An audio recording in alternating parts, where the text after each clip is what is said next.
Alors, bonjour, aujourd'hui je vais expliquer la première partie de la première cours dans cette année, les ondes mécaniques progressives. Tous exp- Alors, bonjour, dans cette séance on traite la première partie de le cours, les ondes mécaniques progressives.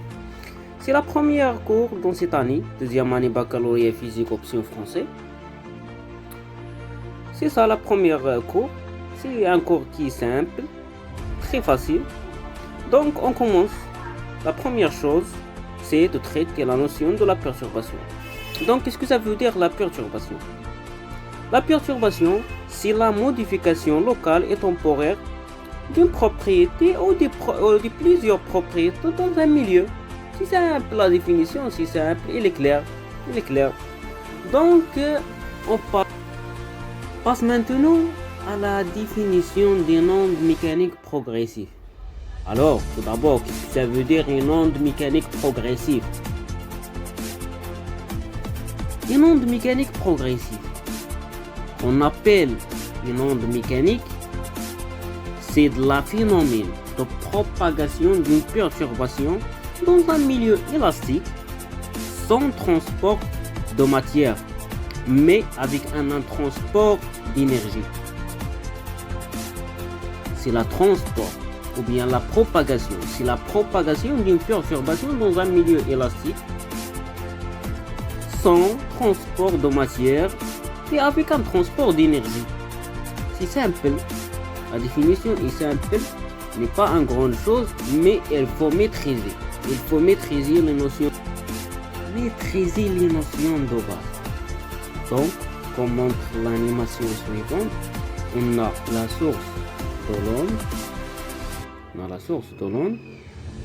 On a une surface d'eau,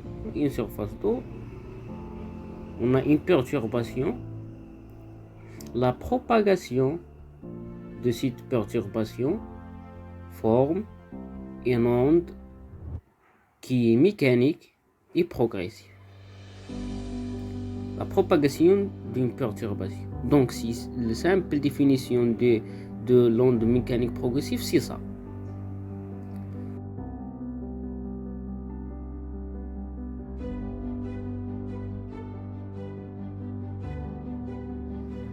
On a une deuxième animation qui montre la même définition d'une onde mécanique progressive.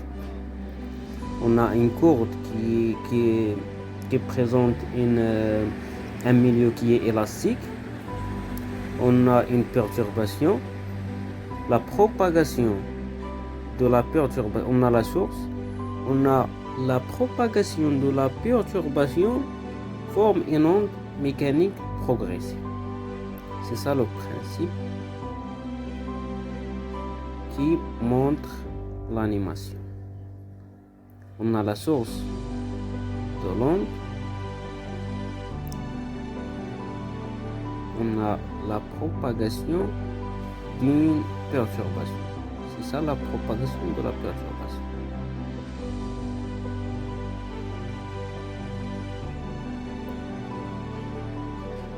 Donc, c'est la perturbation. Qu'est-ce que ça veut dire une perturbation? C'est la modification locale. Donc la courbe, il est modifié. Ou bien la surface d'eau, c'est une modification de surface d'eau. C'est la perturbation. Une perturbation de surface d'eau qui est une modification locale des propriétés de ce milieu. On passe maintenant à la différents types des ondes mécaniques progressives. On a deux types, une onde transversale et une onde longitudinale. D'abord, qu'est-ce que ça veut dire une onde transversale? Une onde, on dit que une onde est transversale quand la direction de la perturbation est perpendiculaire à la direction de propagation. On a un exemple, c'est l'onde de longue d'une courbe. Donc on a la direction de la perturbation est perpendiculaire à la direction de la propagation. C'est clair. On a aussi une onde à la surface d'eau qui montre l'image suivante. On a la direction de la perturbation est perpendiculaire à la direction de propagation. Donc c'est une onde qui est transversale. Ok. Donc on s'arrête ici. On continue la séance prochaine.